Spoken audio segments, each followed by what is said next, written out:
Queridos caminantes del sendero, la noche ya ha caído. Venid, venid a refugiaros en la posada que os ofrecemos. A la mesa, junto al fuego, se encuentran otros peregrinos hacia Magonia. Quizá os interese escuchar sus historias. Poneos cómodos y sed muy bienvenidos a esta primera conversación sobre los mundos intermedios.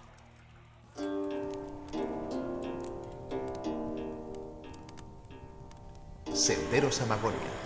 Diálogos en el umbral de los mundos.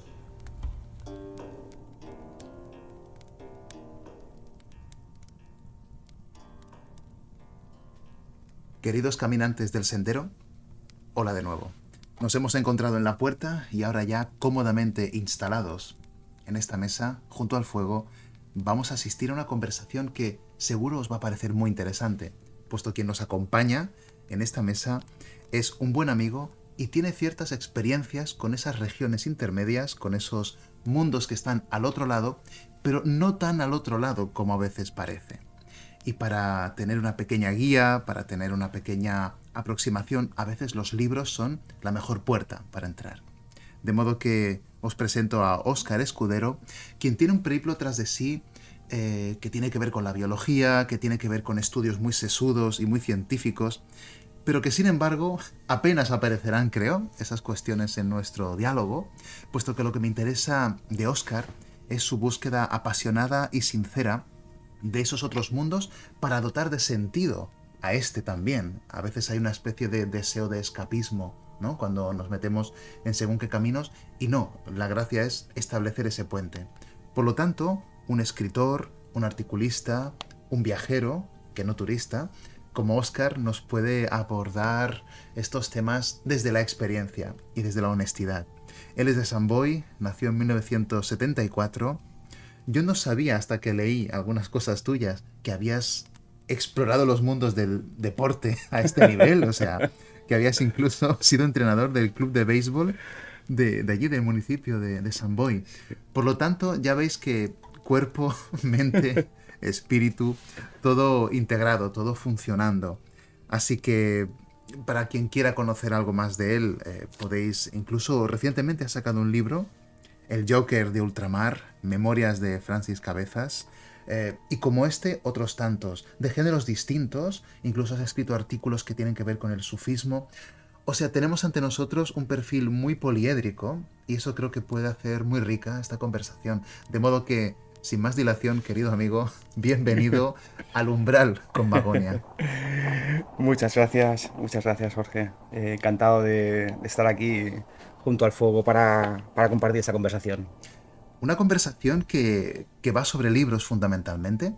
Algunos de ellos, casi como fetiches, los tenemos aquí a medio metro. Y el primero, el que está a nuestra izquierda, en el filo de la mesa, se llama Pasaporte a Magonia, que de alguna forma es el libro responsable del título de este podcast que humildemente pues os vamos a ir acercando a través de una periodicidad dudosa.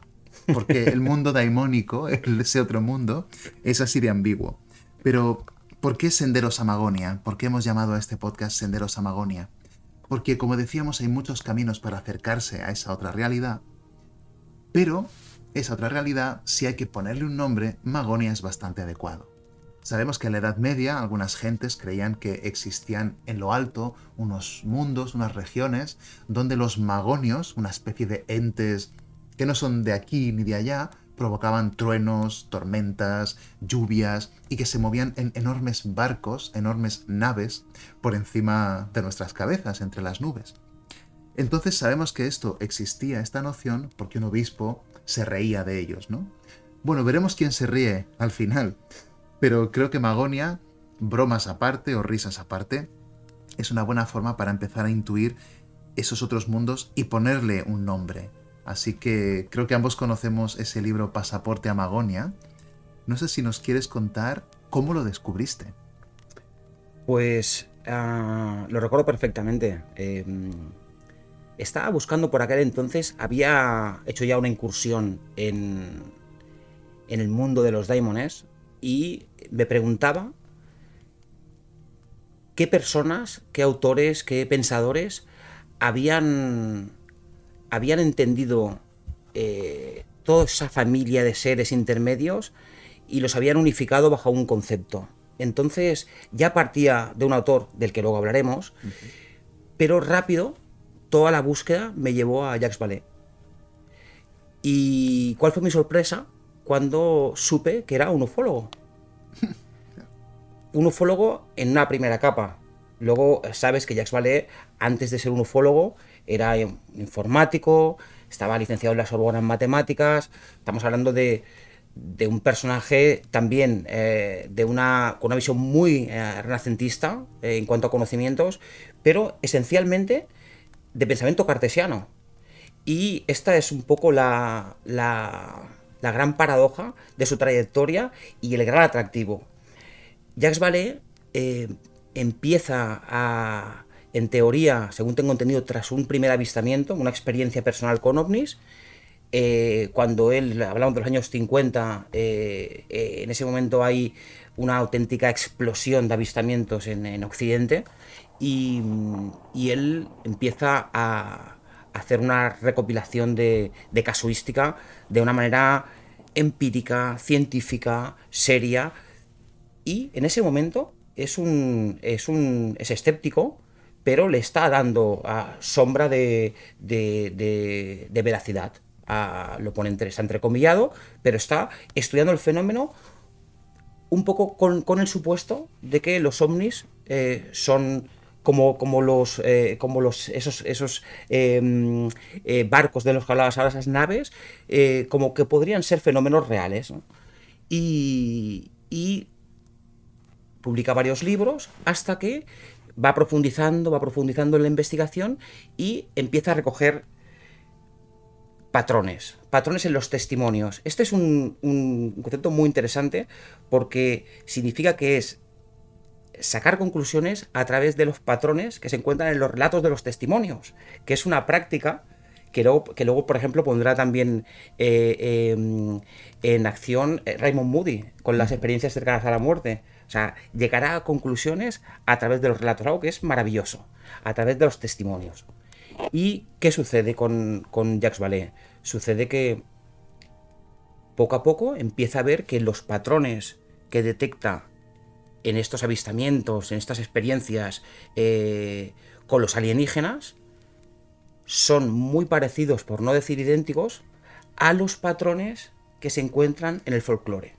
Particularmente las interacciones entre gentes de Escocia, gentes de Irlanda y gentes de todo el mundo en realidad, cuando han tenido un encuentro, pues ya sea con una Side, con un hada, y dice: alto, que aquí hay gato encerrado.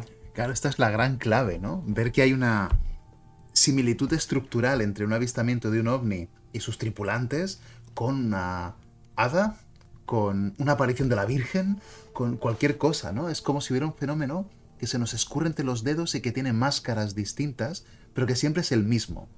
Eso que hemos llamado, pues, los daimones. No sé si nos quieres acercar un poco más ese concepto, lo del daimon. Sí. ¿Qué queremos decir con eso? Claro, el daimon, la primera vez que se habla de un daimon, si no me equivoco, es en el banquete de Platón, o al menos es donde se describe muy bien, y se refiere a ese ser intermedio, esa semidivinidad. Paracelso lo llamó seres elementales. Incluye ángeles, incluye demonios, incluye elfos, incluye ninfas, fantasmas. Toda esa clase de seres intermedios pueden englobarse bajo el nombre de daimones. Pueden englobarse porque alguien decidió que se englobasen así, que no es ni más ni menos que nuestro querido Patrick Harpur. Exacto, Patrick Harpur, que es una especie de... Bueno, especie no, es un heredero de Jacques Vallée, del enfoque que hace Jacques Vallée. Incluso recuerdo cuando descubrí la obra de Harpur, que la descubrí relativamente tarde, en un momento en el que alguna de sus obras ya no era tan fácil de encontrar. Aún así se encuentran, claro, el que acude a según qué lugares al final lo acabas encontrando. Pero me llamó la atención esto de que no eran ni... ¿Cómo te diría? No son beneficiosos, pero tampoco son malignos, son ambiguos. Es como si tuvieran otra agenda. Absolutamente. No son humanos. Se parecen a nosotros en algunas cosas, en otras para nada. Entonces Harpur arroja mucha luz en esa idea, esa realidad daimónica, esa obra, que es el título de una de las obras principales que nos acompaña también aquí. Los daimones como entidades que están allí, pero también están aquí, y con los que nos hemos encontrado desde que el hombre es hombre, seguramente. Quizá la aportación de Harpur es que le dota a este fenómeno de una filosofía detrás. No sé si de corte junguiano, yo creo que sí, ¿verdad? Estaríamos de acuerdo que... Absolutamente. Cuéntanos un poco, ¿cómo es tu acercamiento a la obra de Harpur? Bueno, mi acercamiento es de explosión absoluta de paradigma. En una primera capa, cuando eres un profano sobre la daimonología, piensas que acabas de descubrir, acabas de reencontrarte con estos entes que Patrick Harpur, como antes hiciera, ¿vale? Te acaba demostrando de que son universales en el tiempo y en el espacio. O sea, han estado siempre, de diferentes maneras, y por lo visto siempre van a estar. Un tema que me apasionó de Patrick Harpur es el enfoque. El enfoque académico. Es decir, no estamos hablando de una disciplina de un punto de vista folclórico o de un punto de vista mitológico. Patrick Harpur hace un abordaje que mezcla la literatura, la psicología, el folclore, la antropología, la poesía. Es una especie de conocimiento transversal que mezcla a la vez la alta y la baja cultura, que además tiene un sentido del humor y que, por si fuera poco, tiene también un sentido de la trascendencia, porque una de las grandes preguntas que cualquier lector se acabará haciendo cuando lea Patrick Harpur es, bueno, pero a ver, ¿quién ha visto un daimon de verdad? ¿Quién lo puede ver? Y es una pregunta absolutamente pertinente, de la que luego hablaremos, porque también todos los que han estudiado los daimones han dedicado un espacio a hablar de la gente, de las personas, ya sean chamanes, ya sean videntes, ya sean niños, ya sean gatos, ya sean perros, que tienen esta segunda visión para poder ver o conectar con ellos, ¿no? Pero hay algo mucho más sencillo que a mí me parece fascinante, que es que en realidad todos tenemos un contacto con el daimon muy doméstico, muy natural, y te diría que muy diario, y es lo que algunas personas llaman el instinto o el sexto sentido, esta conversación que tenemos con nosotros mismos, que a veces es tentadora y a veces es favorecedora. A veces te dice, venga, estudia, haz los deberes, haz la faena, pórtate bien, o a veces te tienta. Esto es lo que históricamente llamamos el daimon. Es tan sencillo como esto. Y por otro lado, tenemos un contacto diario, no ya con el daimon, sino donde viven los daimonos con el otro mundo, a través del sueño. El sueño es el gran portal que nos abre la visión y la experiencia al otro mundo. Totalmente. Ese otro mundo que, claro, las entidades que están en ese otro mundo tienen sus propias leyes, tienen su topografía, tienen sus modos de vivir. Y todas esas entidades, cuando se reportan en la casuística de Jacques Vallée, por ejemplo, da la sensación de que vienen de una zona intermedia porque son capaces de entendernos, o hasta cierto punto nos podemos entender con ellos, y ellos a nosotros. Y eso me parece fascinante porque hay una inteligencia ahí. No estamos hablando de alucinaciones, no estamos hablando de cosas raras, aunque lo parezca, sino, como bien decías, en la cotidianidad, pues tenemos ocasiones, a través de la intuición, una sincronía, por ejemplo, es algo daimónico también, una sincronía fuerte es algo daimónico, que a veces pensamos que tienen que ser abducciones o tiempo perdido durante horas en un bosque, o una entidad que llega y me trae un mensaje apocalíptico. También, eso también se da. Totalmente. Y hay muchos casos en realidad, pero en la cotidianidad está, porque al final forma parte de esa región intermedia que es el alma. Por eso decimos que los daimones tienen que ver con los mundos intermedios. Si hay un mundo superior, que sería el mundo del espíritu, y un mundo inferior, que es el mundo de la materia, lo que media entre ambos es la gran región inmensa del alma. Claro que en cierto sentido se ha polarizado mucho el daimon en nuestra cultura porque la Iglesia acabó decidiendo, y podríamos discutir hasta qué punto es una buena idea o no, pero decidió que iba a polarizar los daimones como ángeles en lo alto y en el inframundo demonios. Pero en medio se olvidó una región que luego veremos que no del todo, porque en la Edad Media, mira la Edad Media, justamente, la que media entre los antiguos, ¿no? Y Desde nosotros, luego. la Edad Media sí que conoce esas entidades que hemos llamado elfos, hadas o gnomos. Por lo tanto, cuidado con este mundo, porque ya existían estudios antes de Vallée, su libro es del año 1969, Harpur es un poco más cercano ya a nosotros, pero hay un precedente muy interesante, un libro con un título muy sugerente, que es La Comunidad Secreta, de 1961, de Robert Kirk. Háblanos de este señor, porque es todo un personaje. Absolutamente. El reverendo Robert Kirk. Empezaremos por su muerte. ¿Vale? Empezaremos por su muerte. De Robert Kirk se dijo que el momento de su muerte lo encontraron en una especie de túmulo donde se suponía que habitaban hadas. Y que su muerte había sido inducida por las hadas porque había explicado demasiadas cosas de los seres féricos. Es comprensible. Entonces, es interesante este suceso porque coincide con otro suceso muy parecido que corresponde a Gustavo Adolfo Bécquer, que también en sus leyendas también jugó con los gnomos, con las hadas y con lo feérico, y del que el gran teósofo y masón Rosso de Luna... Mario Rosso de Luna. Hay un libro suyo observándonos desde esa estantería. Lo sabía, por eso lo quería nombrar para que no se enfadase. Pues Rosso de Luna sostenía que Gustavo Adolfo Bécquer fue asesinado por los duendes por saber demasiado también.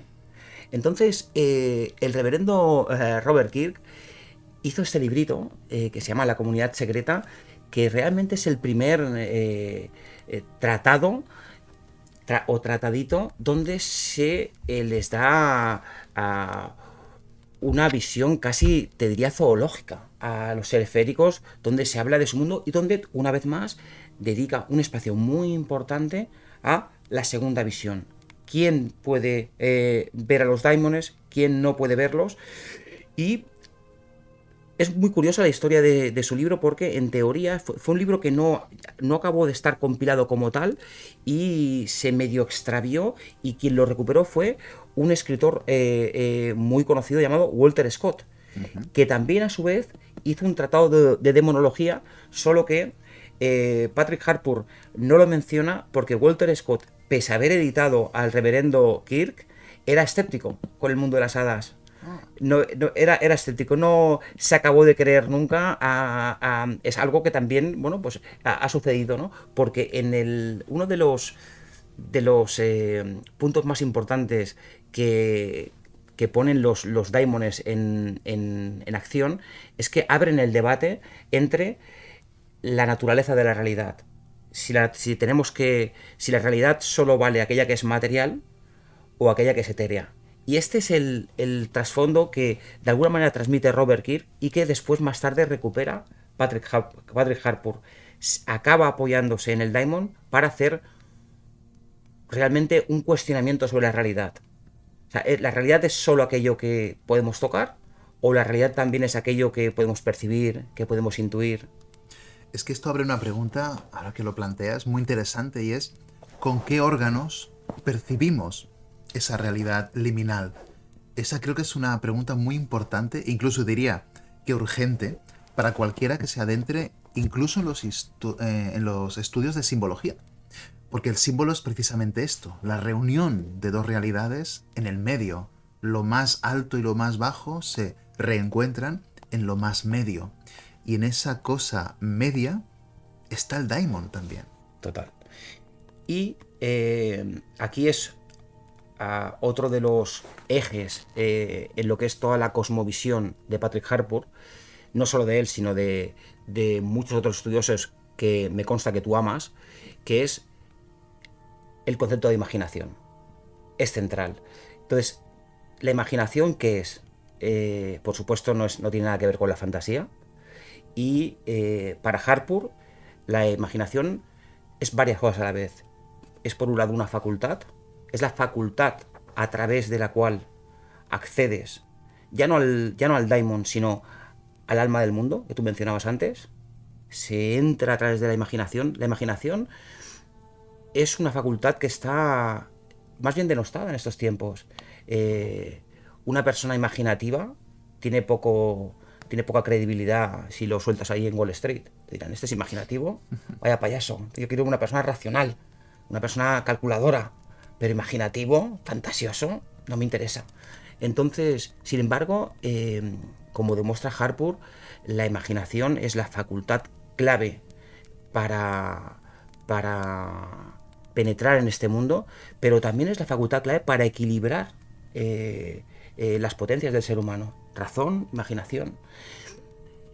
La facultad, por tanto, la imaginación, perdón, por tanto es una facultad, pero también es un lugar. Como decía el gran querido Yeats, la imaginación es justo la matriz que acoge el alma del mundo. Qué bella imagen, ¿no? La matriz que acoge el alma del mundo. Ahora pensaba inevitablemente en el islamólogo Henri Corbin, que precisamente, ¿no?, pone en el centro de la mesa de la academia la noción del mundus imaginalis, traduciendo el alam al-mita de la cultura islámica, pronunciada en árabe, el alam al-mita. Él dice que es el lugar del símbolo y el lugar donde habitan los ángeles de forma natural. Porque el ángel puede estar arriba y abajo, el ángelos, es eso, es el mensajero. Y claro, esa región es donde florece el símbolo como una especie de forma de comunicar, de traer mensajes entre mundos. Y no es una región fantasiosa, no es un invento a la manera que diríamos nosotros popularmente, un invento, algo que me he sacado de la chistera. Está ahí, es verdad, y hay mapas de esos sitios. Y hay viajeros que han ido a esos lugares. Luego hablaremos de una obrita donde se recogen estos viajes en diferentes tradiciones. Pero es un mundo muy real. Es el lugar, Corbin lo explica muy bien, es el lugar donde la materia se espiritualiza y el espíritu se materializa. Un día recuerdo hablando con mi amigo y mentor, Raymond Arola, al final me dijo algo así como que dice, mira, en el principio el alma no existe, solo está el espíritu y la materia. Y conforme se van encontrando y relacionando, aparece el alma. El alma es un acontecimiento, por así decirlo. Entonces Harpur insiste mucho en esto, de hacer más alma, crear más alma, no estemos cerrados. Y cita un montón de autores que nos han invitado a cerrarnos y otros que nos han llevado por suerte a la apertura, ¿no?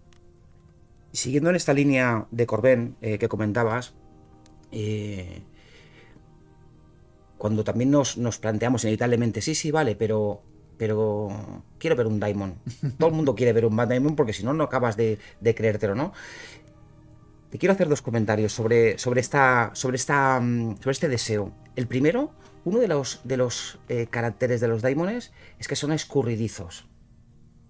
Este es un concepto muy interesante porque lo son tanto en su forma material como lo es escurridizo todo lo que tiene que ver con ellos, todo el conocimiento de la imaginación y del daimon es escurridizo. Yo hablo por experiencia. O sea, puedes estudiar, creo yo, el Código Civil y te puedes aprender todo el reglamento de pe a pa, pero con el mundo daimónico siempre tienes que estar encima porque si no se te escurre y se te escapa de las manos. Es realmente un fenómeno sorprendente, pero doy fe de que todo lo que tiene que ver con los daimones es escurridizo. Y esto me resulta muy, muy interesante. Y por otro lado, está su realidad. Antes hablábamos de esta cotidianidad. ¿Dónde más se expresan los daimones en relación con la imaginación? ¿Cuántos poetas que hay en España, en el sur de España, particularmente en el flamenco, se habla del duende? Sí. El duende es aquel que te da el canal para que tu talento y tu obra en ese momento y tu ejecución sea celestial. científicos que han manifestado que ecuaciones, soluciones a problemas les han sido relatadas en un sueño. Artistas de todo tipo, filósofos. Este canal de revelación es un poco lo que en el libro tan interesante de Chitan sobre Corbén dice algo así. El conocimiento es un resultado de la iluminación concedida desde arriba, no la culminación de un proceso de abstracción, deducción o inducción de los datos. Y el otorgador es el ángel, es decir, un daimon. Para Corbén en este caso se trata del ángel Gabriel. Y es la imaginación activa la que nos da acceso al mundo de los ángeles y de la revelación. Y esta imaginación activa aplica a la creación artística y sobre todo a la propia ciencia.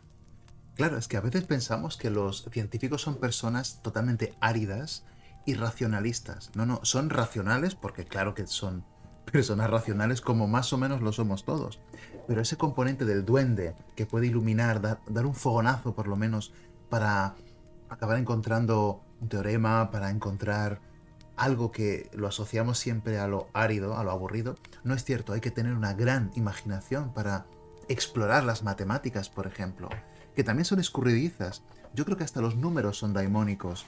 Desde alguna manera de ver, creo que son daimónicos. Antes cuando hablabas de que es un mundo inasible, que recordaba, hace muchos años que leí unos libritos que escribió Jesús Callejo sobre hadas, duendes y gnomos. Están por aquí también. Editorial Edad. Exacto, de Edad. Ilustrados. Muy bellamente ilustrados, sí. Uh-huh. Y recuerdo que uno de los duendes que aparecían, creo que era asturiano, decían que tenía un buraku, un agujero en la mano. Pero yo pensé, que extravagante, ¿no? Qué pena, pensé, no puede coger nada. Y luego me di cuenta, claro, es que él, desde su mundo, desde su realidad, no puede tomar todo lo que está en la nuestra, como nosotros no podemos asir lo que está en ese otro mundo. También tenemos un agujero en la mano, de alguna manera. Totalmente. Pues ahora que estamos hablando de ciencia y daimones, en la obra de Harpur, una vez superas este primer impacto del papel que tienen en la historia de los humanos, los daimones en cualquiera de sus manifestaciones, Harpur va más allá y plantea una serie de hipótesis.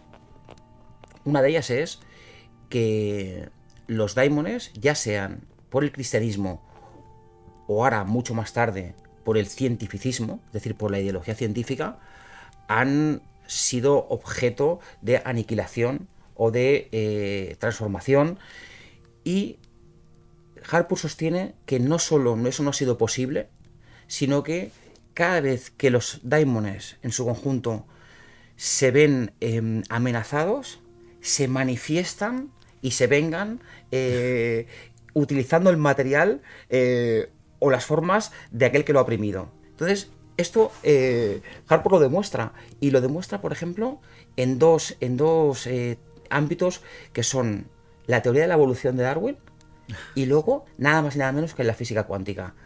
Es muy fácil de entender. Empecemos por el final. La física cuántica, por ejemplo, si hablamos de las partículas elementales, en estos momentos el paradigma oficial es que los electrones, las partículas elementales, tienen una naturaleza dual. Se llama la naturaleza de onda-corpúsculo. Es decir, un fotón, un cuanto de luz, se puede comportar tanto como un cuanto, es decir, como una partícula que tiene una masa, como una onda, es decir, como algo que se mueve, que se oscila. O sea, ¿esto qué es sino un daimon? O sea, un daimon se caracteriza por una dualidad. Es al mismo tiempo material e inmaterial. Puede ser un cuanto o puede ser... Esto es un ejemplo clarísimo de cómo la ciencia al final, de tanto investigar, acaba confluyendo en el mundo daimónico. Por no hablar, por ejemplo, de esto estamos hablando de la mecánica cuántica, es decir, de la física de lo pequeño. Si vamos a la física de lo grande, Harpur hace un análisis muy interesante sobre cómo el telescopio en realidad ha significado una separación de lo que es la visión natural, ¿no? La visión romántica, esa de la que hablaba Goethe, ¿no? De que la ciencia tiene que estar a la altura o tiene que estar a la proporción humana para que sea comprensible y para que sea verdadera. Entonces, estos telescopios que existen ahora, que al final nos acaban ofreciendo datos con los que se procesan imágenes. ¿Qué imágenes salen? Estrellas naranjas, enanas blancas, agujeros negros. Esto, dime tú si no son personajes del folclore. Totalmente, totalmente. Es que se ríen de los arcontes, de los ángeles, de los gnomos. A ver, amigo, me estás trayendo unas cosas que no son menos raras. Es totalmente cierto. Y es muy gracioso el ataque también, que yo como biólogo reconozco que hasta me abochornó al principio cuando lo leí, porque pensé, o sea, un auténtico British como es Harpur, o sea, atacando al mayor orgullo que existe en Inglaterra, que es su teoría de la evolución por selección natural. Y al pobre Darwin, o sea, lo desnuda y lo deja fuera de tono totalmente. Y entonces, ¿qué viene a decirnos Harpur de Darwin? Algo muy sencillo. Dice, a ver, ahora resulta que las especies evolucionan a través de una fuerza que es la naturaleza. Y dice, ¿qué diferencia hay entre la naturaleza y Dios? O sea, resulta que dejamos la idea de la divinidad como fuerza creadora de todo lo que existe y se pone la madre naturaleza, que no deja de ser otra diosa. Esto en cuanto a lo que es la fuerza de selección. Luego ya, por no hablar del hecho de que no exista registro fósil y que pruebas incluso, por ejemplo, yo esto lo estudié en bachillerato. No sé si a ti tuviste ocasión, cuando se nos explicaba la teoría de la evolución, se hablaba siempre de las polillas aquellas de Manchester que habían cambiado de color. ¿Te suena este Sí, cuento? sí, sí. Pues es muy curioso porque esto, Harpur en uno de sus dos libros, en realidad Daimónica, creo, del Fuego Secreto, acaba demostrando que era un cuento que no tenía, o sea, es un relato que no se ajusta a la realidad. Y entonces sencillamente ha quedado como una especie de cuento folclórico, pero incluso los mismos científicos no han hecho nada por eliminarlo. Es tremendo, claro. Y no hay ningún problema en aceptar que es un cuento. Lo que pasa es que hemos puesto los cuentos en unas categorías que son injustas. Entonces, sí, hay que darle una revisión a muchas cosas. Sí. Harpur invita a revisitar lo que pensábamos que sabíamos y abordarlo desde la mirada daimónica. Súper interesante. Sin negar, claro, esto es algo que también conecta con Carl Gustav Jung, que es un médico, es un psiquiatra, pero que también trató el asunto de los daimones, si asumimos que los daimones también son esas naves que se ven, iba a decir desde los años 50, pero no, se ven desde siempre. Lo que ocurre es que en los años 50 parece que los daimones se apropian del discurso predominante, que es el tecnológico. Pues bien, vamos a manifestarnos ahora como supermáquinas que aparecen e irrumpen en vuestra realidad. Lo interesante es que cuando tú escuchas un testimonio de alguien que ha estado dentro de una de estas naves, si es un relato de los años 60 o 70, está lleno de palanquitas, botones, ¿no? Y los encuentros que hay después parecen que están dentro de Apple, ¿no? Del mundo Apple, así como muy sofisticado, muy neutro, muy elegante todo, ¿no? Qué bonito. Esto es maravilloso, cómo efectivamente la estética de los avistamientos se va siempre nutriendo de las tendencias de la moda del momento, ¿no?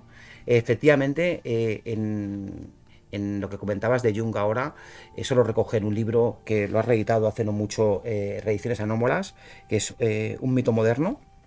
Y está muy bien el mensaje que yo creo que, no, que al final nos acabamos llevando de Patrick Harpur, así como para finalizar esta primera aproximación a nuestro querido Patrick, y es que vamos del daimon, vamos a un cuestionamiento de la realidad, del cuestionamiento de una defensa de la metáfora contra el materialismo, y de ahí una reivindicación de la actualidad del mito. Al final, Patrick Harpur lo que nos acaba diciendo es que ahora como antes, los hombres en pleno siglo XXI seguimos alimentando nuestro sentido de la vida a través del mito. Y la ciencia y sus teorías son mitos modernos, los ovnis son mitos modernos, y esa transición que nos ha gustado aceptar, que es del mito al logos, ha sido más bien un fake. o habrá sido del mito al logos y del logos al mitos. Y esta es un poco, yo creo que el gran aporte que nos acaba dando Patrick Harpur, ¿no? O sea, seguimos siendo criaturas mitológicas y eso es una buena señal, en el fondo. Totalmente. Es que pensaba en algunos amigos, iba a decir científicos, pero no, cientificistas, que se asustarían mucho ante una certeza así, pero es porque están dispuestos a pensar que el mito es mentira. Y no es mentira. El mito es ontológicamente verdad. Pero como nos han robado el diccionario y ahora ya nada quiere decir lo que quería decir antes, parece que estamos hablando de fábulas o de... Y no, no, no. Menos mal que somos criaturas míticas todavía, a pesar de nosotros mismos a veces incluso. Y hablando de mitos y de los mitos modernos, que es un poco el camino que sigue Jung en ese libro, que también nos acompaña encima de la mesa. Qué maravilla esta editorial lo que está sacando a la luz de nuevo, ¿eh? Esos libritos que eran carísimos de conseguir, perdidos desde hace tiempo. Pues sí, sí, de cosas que se ven en el cielo. En 1958, se dice pronto, Jung saca este libro donde, bueno, nos dice que estos fenómenos que vemos en el cielo son psíquicos también, es decir, pertenecen a las regiones del alma y que son por lo tanto expresiones del inconsciente colectivo, lo cual me parece maravilloso. Son arquetipos que se manifiestan en momentos, y esta es la clave, de crisis cultural. Cuando ocurre algo que necesitamos algún tipo de señal, ellos, sean quienes sean, se manifiestan. Que eso Jacques Vallée ya lo plantea después también, como que tienen algo que ver con nuestro mundo, quieren incidir de alguna forma en nuestro mundo, es lo que él llamaba el sistema de control, ¿no? Que en alguna ocasión lo menciona. Lo interesante es que Jung no niega en ningún momento la posibilidad física de esto, pero le interesa la verdad del fenómeno, el sentido del fenómeno, que es algo que Harpur también aborda. Él dice que hay muchas cosas que son verdad, pero que no son literales. Y creo que nuestra época, si peca de algo, es de literalismo, precisamente. No sé qué te parece, pero creo que es uno de nuestros pecados. Absolutamente, absolutamente. Y añadiría a lo que comentas de Jung que tenemos, cuando hablamos de mitos, y ya no hablemos de duendes o de fantasmas o de apariciones, parece que estemos refiriéndonos a la ciencia ficción o a un mundo de chiflados o a cualquier otro aspecto que se aleje del aquí y ahora. Y en cambio, lo que Jung vio muy claro es que el fenómeno ovni lo que estaba ofreciendo era la producción de un mito en directo. Claro, totalmente. Que esto es maravilloso. Esto es como asistir a la erupción de un volcán. En el caso de que pensases que los volcanes todos habían entrado en erupción hacía 1000 años, pues, y esto de alguna manera sigue sucediendo y habla de esa actualidad daimónica de la que hablábamos antes. El otro día hacía una búsqueda y encontré una encuesta de 2023 que la hizo el diario, creo que Los Angeles Times, y en Estados Unidos 7 de cada 10 americanos creen en ángeles. Si hoy haces un buceo por internet y miras plataformas de avistamientos ovni, te puede estar toda una vida.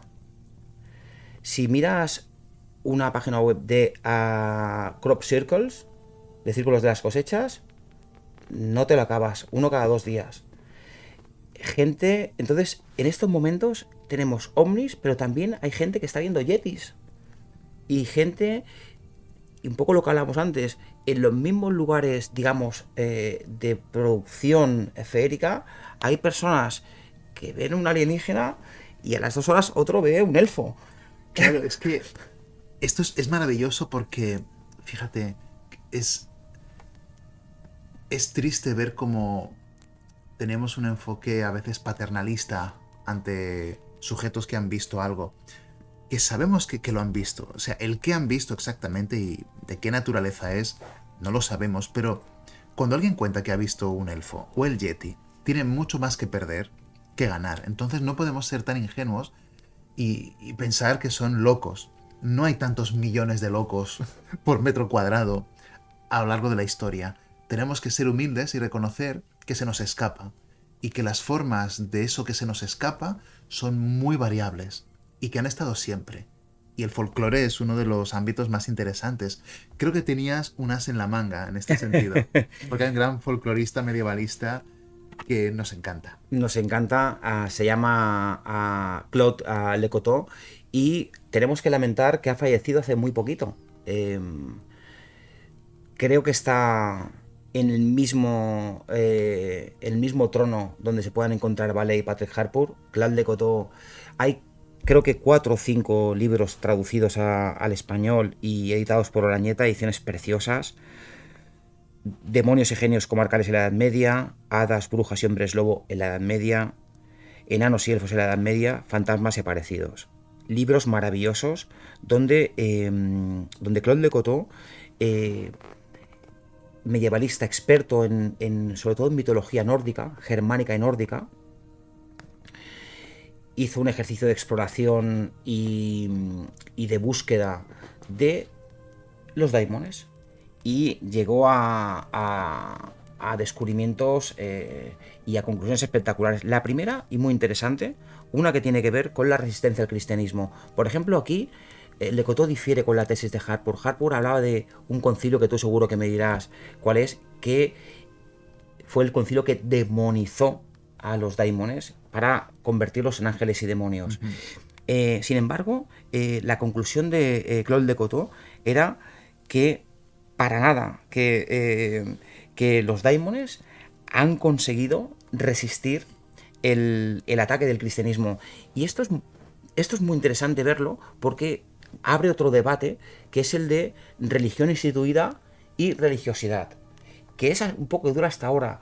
Por ejemplo, nosotros ahora hablamos de que vivimos bajo el paradigma científico, pero a ver, entre nuestro círculo de amistades, ¿quién es capaz de explicar la fuerza nuclear débil? Yo, por ejemplo, siendo un estudiante de ciencias, siendo un adolescente, leí aquel bestseller que se llamaba Historia del Tiempo de Stephen Hawking. Ese libro es incomprensible. Ese libro no lo entiende nadie, lo de los agujeros negros. Te lo digo en serio, Jorge. En estos tiempos de ciencia, nadie entiende la ciencia. Nadie entiende nada, ni la fotosíntesis, ni... Entonces, ¿qué tenemos? Que tenemos, por un lado, una visión de la institución que en teoría predomina el paradigma científico, pero a nivel de calle, la gente estamos con nuestras supersticiones, con nuestras creencias, y esto ha sucedido siempre. Y eso, ahí están los conceptos, de religión instituida y religiosidad. Y es en la religiosidad donde anida el folclore, que ha estudiado Claude Lecoteau. ¿Y qué ha visto? Ha visto cosas maravillosas. Por ejemplo, tiene un libro que dedica a los genios comarcales, al Genius Loci, uh-huh. Y son aquellos genios que ocupan un lugar, que ocupan un territorio. Y entonces hace una comparativa, un análisis de lo que significaba que llegase un nuevo colono a un territorio y lo que significa apropiarse de un terreno, y qué relación se daba entre el opresor y el daimon, entre los permisos que había que pedir, porque si no te enfrentabas a una venganza. Y cómo esa opresión, en este caso si era cristiana, modificaba la propia naturaleza del daimon, aportando casos como genios comarcales que han sido promocionados a santos, y santos promocionados a dioses, y dioses defenestrados a daimones. Todo este baile maravilloso habla de un caso que creo que era un genio comarcal que se llama Silvano, que pasó a convertirse en San Silvestre. Fíjate, es que claro, es tremendo cómo se puede evidenciar todo esto. Y hay que verlo de forma relajada. No hay que tomar partido ni posicionarse antes de tiempo. Veamos cómo funciona y miremos cómo una cosa deviene en otra. Su obra es maravillosa, por suerte en español hay cosas publicadas y es muy recomendable. Tú me has dicho ahora, con micrófono apagado antes de empezar, que había fallecido hace muy poco y bueno, pues sirva este espacio para rendirle un pequeño homenaje a alguien. Bueno, estamos en deuda infinita con él. Absolutamente. Otro de los puntos de vista que me aportaron muchísima luz fue el estudio que tiene sobre el doble. Ah, bueno. Estamos hablando de otro tema capital en el ámbito de la daimanología, que es la idea del doble, porque también podría parecer que el doble también es un fenómeno de la Edad Media y deberíamos parar un momento y pensar en estos momentos lo importante que está siendo para muchas personas la práctica del desdoblamiento, de las experiencias fuera del cuerpo, que estamos hablando de una práctica milenaria que Claude Lecoultre destaca ya en la Edad Media. ¿Y en qué forma lo hace? Él habla de varios casos paradigmáticos. Dos son muy conocidos para nosotros: el del hombre lobo y también el de la bruja. Y ahí también se ve muy bien esta doble naturaleza de la que hablábamos, ¿no? Lecoultre habla de relatos medievales de la bruja voladora. No es una bruja literal. O sea, hay el individuo físico que está durmiendo y el cuerpo etéreo que se desdobla, que es el que hace un viaje, que es el mismo viaje que puede hacer un chamán cuando va al otro mundo en busca de una respuesta a una pregunta. A este respecto es muy iluminador un comentario que hace el profeta Muhammad, recogido por su última esposa, donde ella recuerda que él le dijo que en el famoso Mirage, ¿no? el viaje nocturno, esa experiencia profundamente mística, seminal de muchas cosas de lo que será finalmente el Islam, cuando el profeta monta encima del Burak, que hay que preguntarse qué es esa entidad Burak, qué clase de montura o cuerpo necesita el Cicerone que le acompaña, ¿no? Y Gibril que va con él, ¿no? Y él comenta: pero mi cuerpo jamás se movió de la cama. Mi cuerpo, este cuerpo físico, animal, digamos, no se movió. Pero yo estuve, de cierto, allí, con otro cuerpo, que no es menos real, solo que nos hemos dispuesto, no sé por qué, a pensar que es un invento, pero es totalmente real, claro, igual que la bruja que vuela. Claro que volaba la bruja, ya lo creo. Totalmente. Y esto, si lo llevamos a la práctica más cotidiana y más individual, es lo que nos sucede a todos cuando hemos tenido un sueño y, y al día siguiente nos levantamos impactados, removidos. O sea, el sueño no habrá sido real, pero el impacto sobre tus emociones o sobre tu estado o sobre tus dudas acerca de lo que ha querido significar son bien reales, tanto como si procediesen de una analítica o de un informe estadístico. O sea, tienen el mismo peso emocional. Y aquí también viene un elemento en este desdoblamiento a través del sueño, que otro de los grandes, que es James Hillman, lo explica muy bien en un libro maravilloso, titulado El sueño y el inframundo, que tiene mucho que ver con el doble. Y él lo plantea, la ecuación la plantea de esta manera. Él dice así: yo estoy durmiendo, empiezo a soñar. En el sueño me veo yo, con otros amigos, o en un lugar determinado. Si yo estoy durmiendo físicamente, ¿quién está en el sueño? Bueno, pues ahí tienes el doble. Claro. Ahí tienes el doble. Qué ecuación tan clara y tan bien planteada. ¿Quién puede decir lo contrario? Claro. Claro que hay un doble. Claro que hay un doble. Claro, y además esto tiene también, explica muy bien ese extrañamiento, porque el doble se dice que es casi como tú, pero no es exactamente como tú.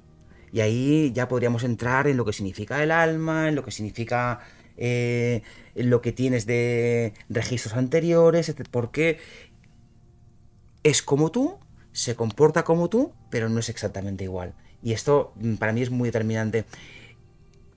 Volviendo dentro de todas estas ideas de doble, de brujas, de todo esto que también de alguna manera el cristianismo ha intentado, lógicamente, como quien venga después del cristianismo querrá a imponer su sistema de creencias, y es tan legítimo como lo contrario.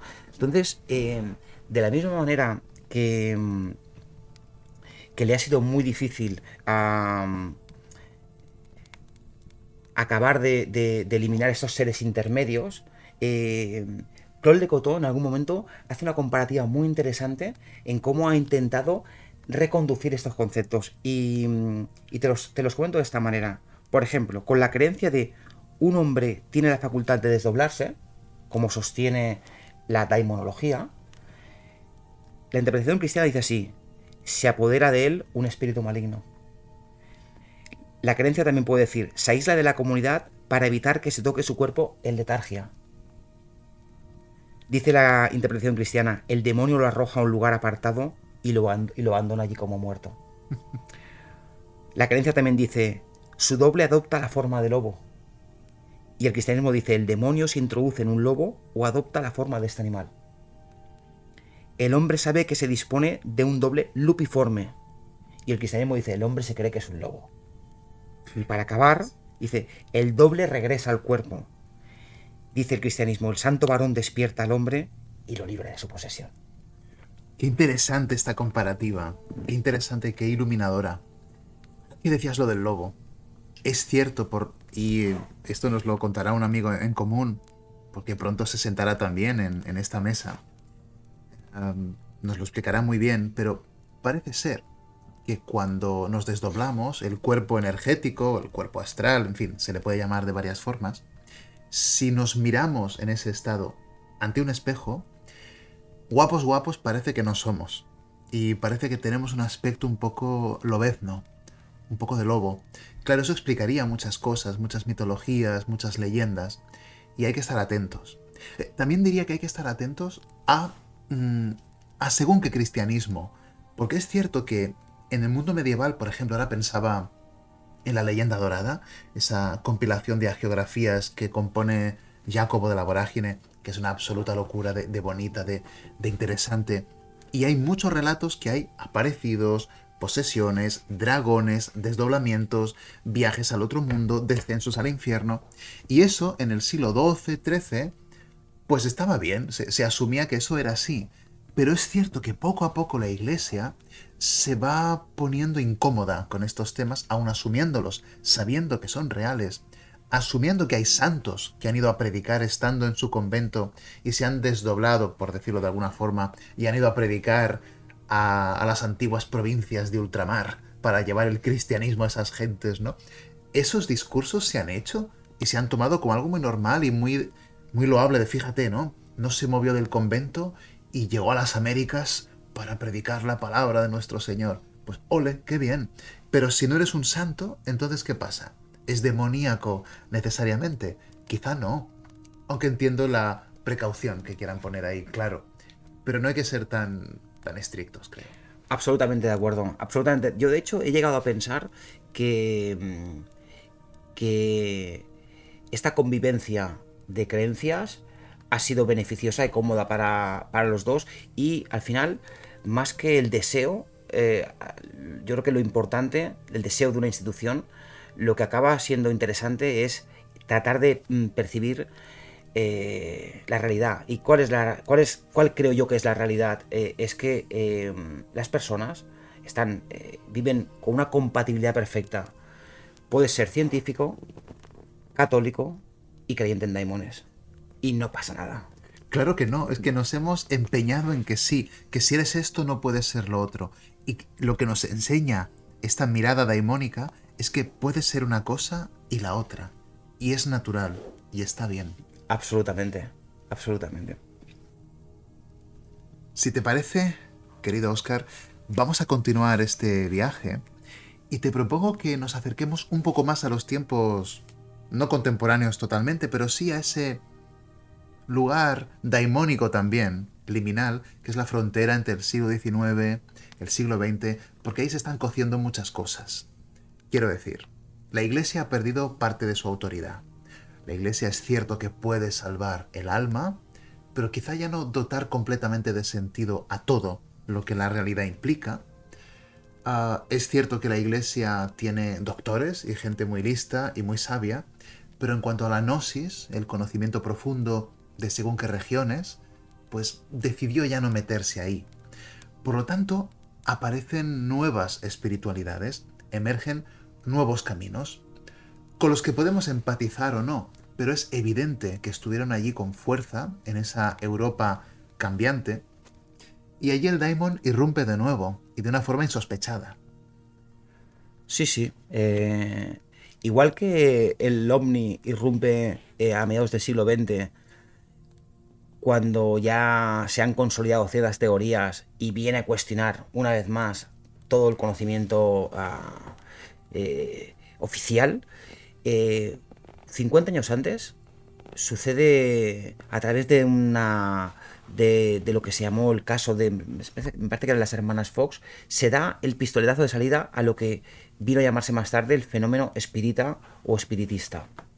Entonces, una manifestación daimónica más, muy interesante, en teoría, y luego hablaremos un poco más de esto, porque es en teoría, el foco está en Estados Unidos, rápido llega a Francia, en Francia destaca la figura de Allan Kardec, interesantísimo, interesantísimo Allan Kardec, en tanto en cuanto era un académico dedicado a la pedagogía, un pedagogo, muy interesante, que tanto, por ejemplo, dos personajes tan esotéricos como Kardec y Rudolf Steiner estén detrás de los sistemas pedagógicos más vanguardistas de la actualidad. Estamos hablando del sistema Steiner y del sistema abierto que propugnaba al mismo Kardec, ¿no? Entonces, en Francia empieza a expandirse como una bola de aceite, y cuando llega a España, estamos hablando del siglo XIX, tiene una aceptación en un país donde en teoría la matriz cristiana, como país latino, junto a Portugal, a Italia, debería haber sido un foco más resistente, caló de una manera impresionante, pero con una particularidad.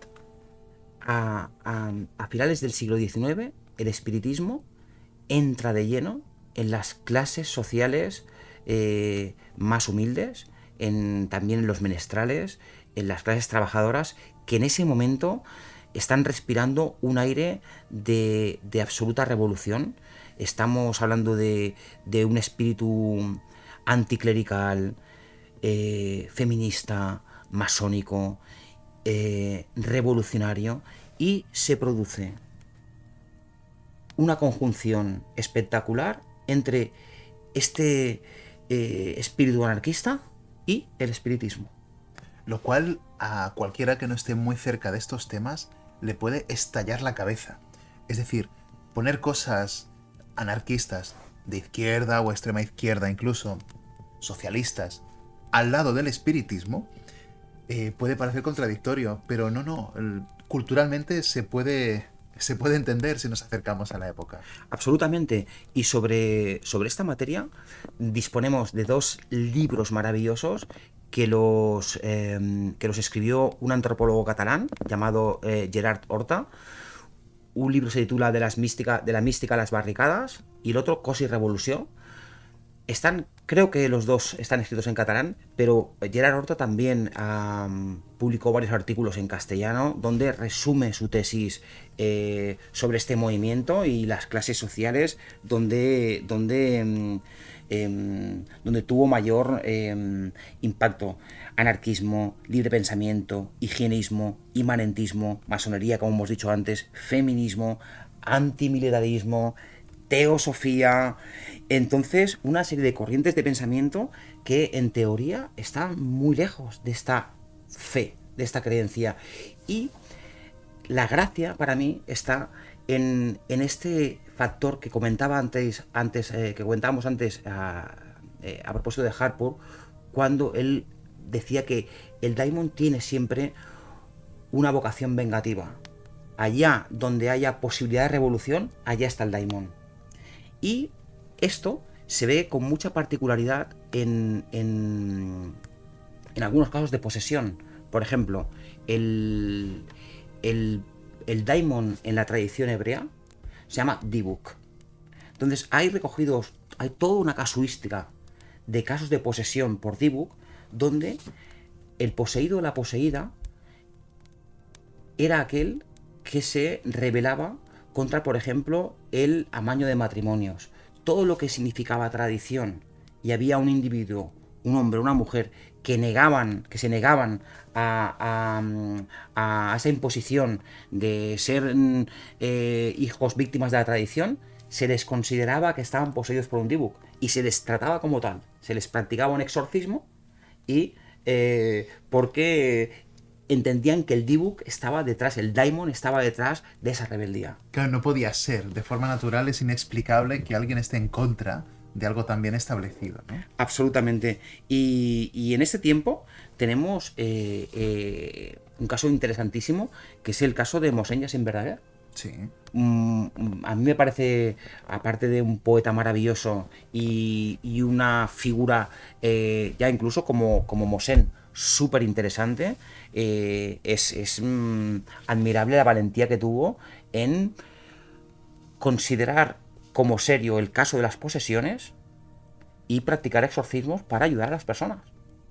¿Qué opinión tienes tú de esta figura de Mohsen Yassin Verdaguer?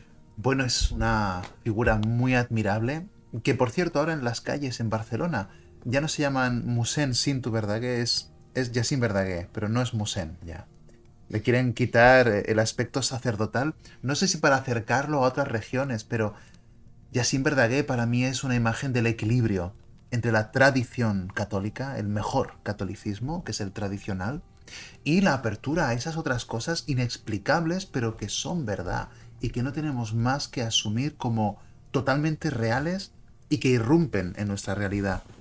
Por lo tanto, lo respeto muchísimo. Como respeto también, y tú me conoces bien, la obra de René Guénon, que como sabes es un metafísico franco-egipcio tremendo, el último metafísico de Occidente se le llamó, un gran esoterista, y que puede llamar la atención.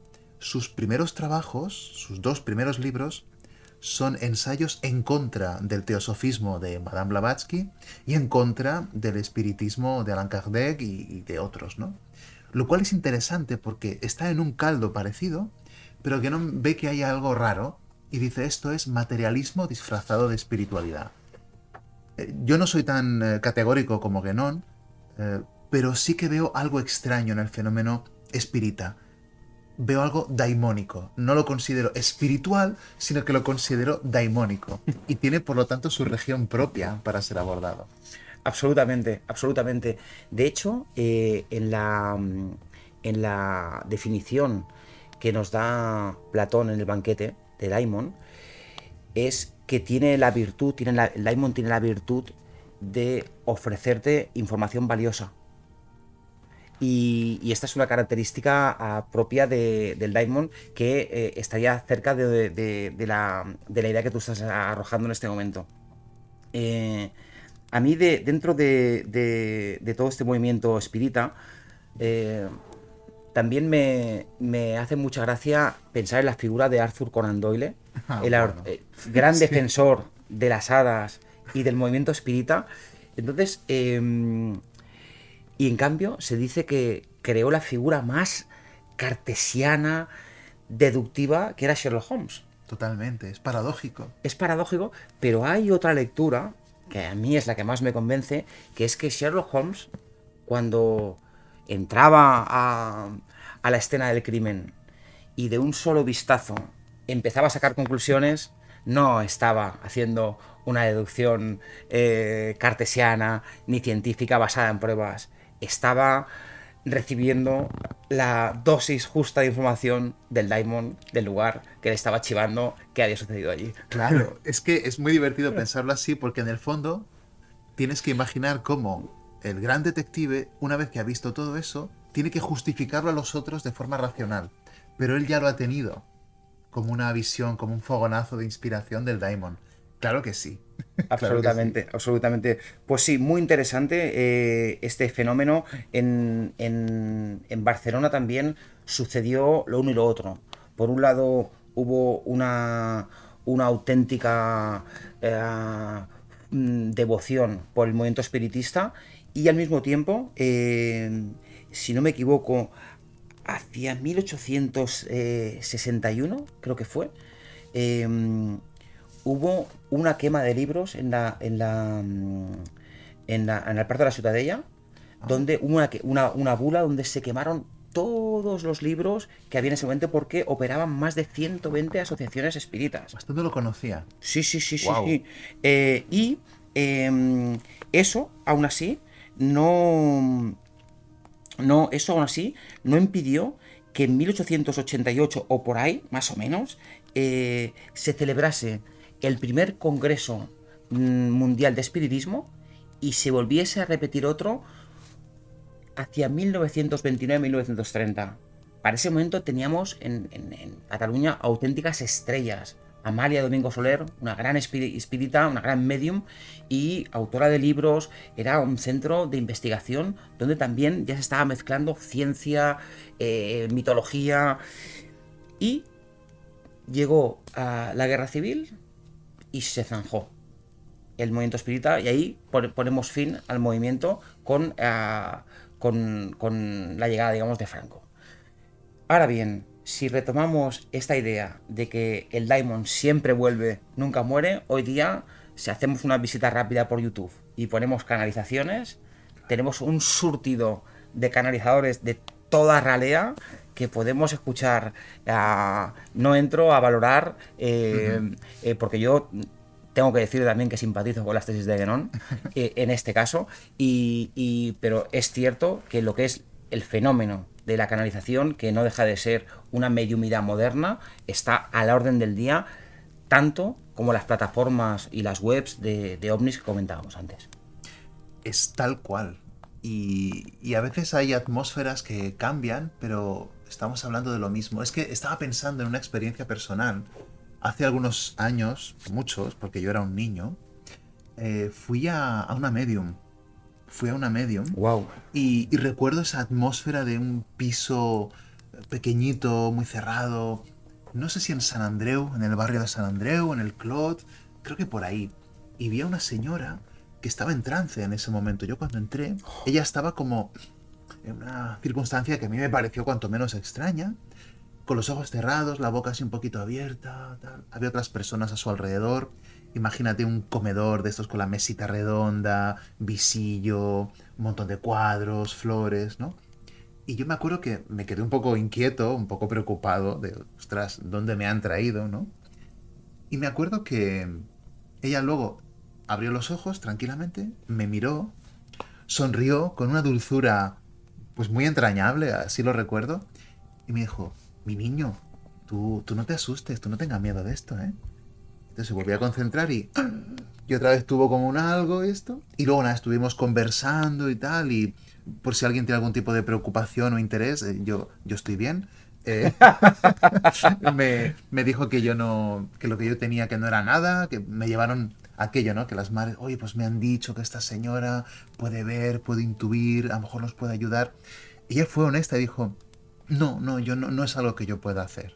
No tiene nada que ver con estos temas, dijo ella. Y ni nos cobró ni nada. Quiero decir que, claro que en Barcelona todavía hay, si ya tenemos estos precedentes de los años 90, 80, 90, pues claro, ahora de formas más luminosas, más bonitas, más cookies, con las canalizaciones de gente pues muy buena. Tengo una buena amiga que, por ejemplo, es canalizadora y me gustaría que un día viniera para compartirnos toda su experiencia, ¿no? Pues está bien. Es el retorno del Daimon. Sí, sí, sí, sí. Sí, sí, por supuesto. Por no hablar de la curandería. Bueno.